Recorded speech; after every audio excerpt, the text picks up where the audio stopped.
ओम शांति।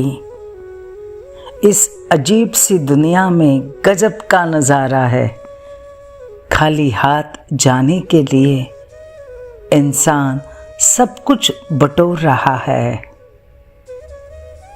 जबरदस्त नज़ारा, और वो नज़ारा जिनको हम अपना अपना कहते हैं, मेरा मेरा कहते हैं, सबको छोड़कर जाना है अगले जन्म में। और वो अगला जन्म, वो अगला पल कब होगा मालूम नहीं। और इसलिए परमात्मा कहते हैं, मीठे बच्चे, तुम्हारा अगला जन्म जो होगा उसमें नाम, रूप, देश, काल, परिवार, स्थान, सब कुछ अलग होगा, सब कुछ नया होगा। इसका मतलब इस जन्म में जो नाम है वो अगले जन्म में नहीं होगा, जो रूप है वो नहीं होगा, जो परिवार है वो नहीं होगा, दूसरा होगा। जो स्थान है वो नहीं होगा, दूसरा होगा। जो प्रॉपर्टी कमाई है वो सारी यहाँ पे पीछे छोड़ कर जाएंगे और अगले जन्म में वापस जीरो से शुरू करना होगा। तो साथ कौन चलेगा? न नाम, न रूप, न देश, न काल, न रिश्ते, न परिवार, न प्रॉपर्टी। तो साथ कौन चलेंगे? सिर्फ दो बातें, कर्म और संस्कार। इसका मतलब हर जन्म बाय जन्म मेरे साथ सिर्फ मेरे कर्म और संस्कार चलेंगे, ना कि रिश्ते। तो मेरे जन्मों का आधार क्या हुआ? मेरे अपने कर्म और संस्कार। इसका मतलब यही हुआ ना, ये जो जन्म है, इस जन्म का हर एक जो परिस्थिति है, इस जन्म में जो भी परिस्थितियों को फेस कर रहे हैं, जो भी अच्छी बातें हमारे जीवन में आ रही है, इसका आधार मेरा पिछला जन्म। पिछले जन्म में हमने जो कर्म किए, जैसी आदतें डाली, उसी से तो आज का मेरा जन्म तैयार हुआ। पिछले जन्म में हम जिस प्रकार से चले, उसी प्रकार से आज मुझे परिवार मिला, वैसा शरीर मिला, वैसे संपत्ति मिले। मेरे सुख दुख का आधार है मेरे अपने कर्म। तो फिर एक प्रश्न है, आज तुम जिनके लिए गुस्सा कर रहे हो, जिसके साथ गुस्सा कर रहे हो, जिन बच्चों के लिए गुस्सा कर रहे हो, बच्चों के लिए तुम दूसरों के साथ गुस्सा कर रहे हो, ये दोनों के दोनों अगले जन्म में साथ नहीं चलेंगे। लेकिन हाँ, जो गुस्सा किया ना, वो कर्म, उसका फल वो अवश्य साथ चलेगा। इस जन्म में जिस स्वार्थ से, अगर अशुद्ध मार्ग से, गलत मार्ग से धन कमा रहे हो अपने परिवार के लिए, अपने बच्चों के लिए, वो धन अगले पल, अगले क्षण या अगले जन्म में साथ नहीं चलेगा। लेकिन जो गलत तरीके से कमाया, उसकी जो बद्दुआएं मिली, वो ज़रूर साथ चलेगी और वो ज़रूर फल देगी। इस जन्म में जो तुम चिंता कर रहे हो, इनका क्या होगा, कैसे होगा, और ये भूल गए हो कि हर आत्मा अपना भाग्य लेकर नीचे उतरी है। हर आत्मा उसका भाग्य लेकर मेरे साथ आए हैं। जिनके लिए चिंता कर रहे हो वो अगले जन्म में साथ नहीं होंगे, लेकिन वो चिंता ज़रूर तुम्हारे साथ चलेगी, वो संस्कार ज़रूर साथ चलेगा। अगर इस जन्म में मैंने अपने परिवार के लिए किसी को धोखा दिया, तो परिवार साथ नहीं चलेगा, लेकिन वो जो धोखा देने का जो कर्म है ना, वो कर्म और उसका फल मुझे अगले जन्म में ज़रूर मिलेगा। माना मेरा अगला जन्म सिर्फ और सिर्फ मेरे कर्मों के आधार से होगा। जिनके लिए कर रहे हैं वो सब पीछे छूट जाएंगे और मेरे कर्म मेरे साथ चलेंगे, जो मेरे लिए उस टाइप की परिस्थितियां निर्माण करेंगे, उस टाइप का भविष्य निर्माण करेंगे। तो सोचिए इस जन्म में क्या करना है। ये जन्म जो मुझे मिला है वो क्यों मिला है? जस्ट टू सेटल कार्मिक अकाउंट्स, सिर्फ कर्मों का हिसाब किताब चुकता करने के लिए, न कि नया हिसाब किताब बनाने के लिए।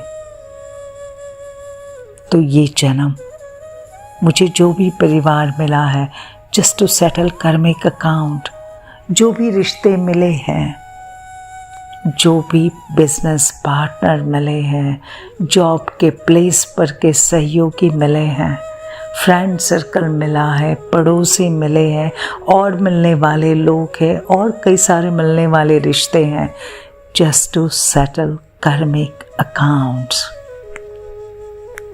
नाम मात्र कोई व्यक्ति मेरे सामने आएगा मुझसे हिसाब लेने के लिए, नाम मात्र कोई व्यक्ति आएगा, उसको मुझे न चाहते हुए भी उसे पैसे देने पड़ेंगे, न चाहते हुए भी वो अपने हिस्से का लेके जाएगा।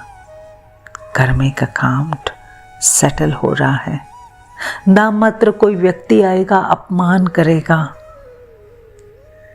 कोई आएगा बदनामी करेगा, कोई निंदा करेगा, कोई धोखा देगा, कोई मदद करेगा, कोई हमारे जीवन में एंजल बनकर आएगा।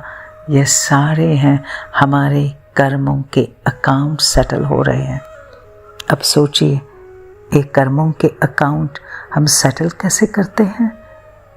चिल्लाकर, रोककर, किस प्रकार से सेटल करते हैं हम?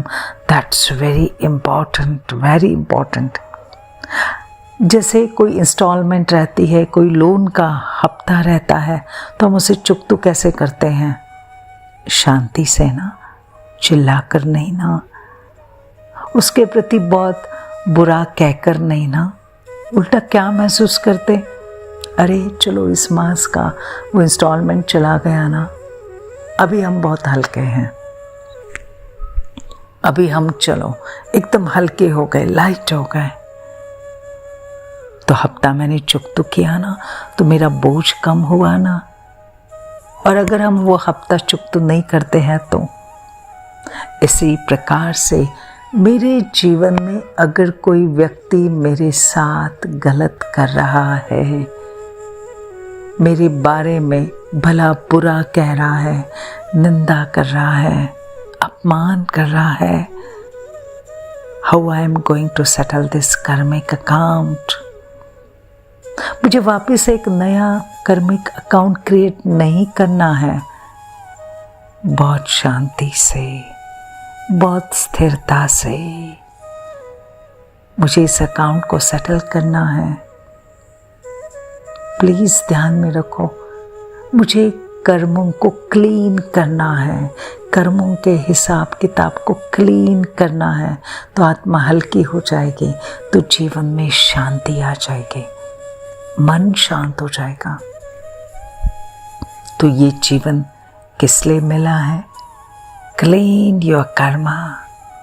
हर परिस्थिति का सामना शांति से करना है, स्थिरता से करना है, बहुत शुभ भावना के साथ करना, परमात्मा का साथ लेकर करना है, ताकि उस परिस्थिति का प्रभाव मेरे पर ना पड़े।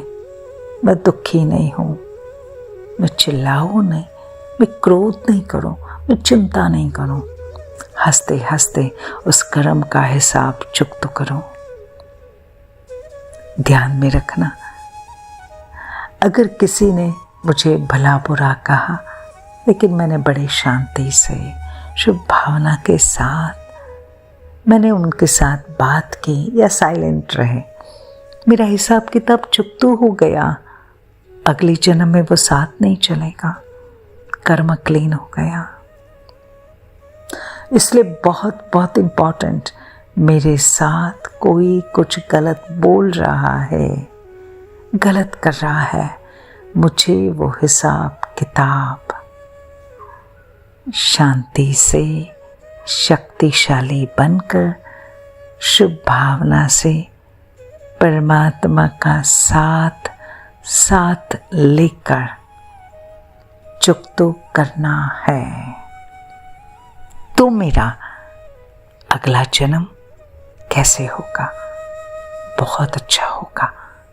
कोई हिसाब किताब साथ नहीं चलेगा। और अभी भी इस जन्म में भी मुझे क्या महसूस होगा? हल्कापन, शांति, मन की शांति। और हाँ, जो गलत कर रहा है ना, वो भी हमारे इस व्यवहार से हमारा सच्चा मित्र बन जाएगा, वो सच्चा दोस्त बन जाएगा। उसे अपनी गलती का एहसास होगा और वो हमारा सच्चा मित्र बन जाएगा। सो सिर्फ ध्यान में रखना, clean your karma, clean karma. ओम शांति।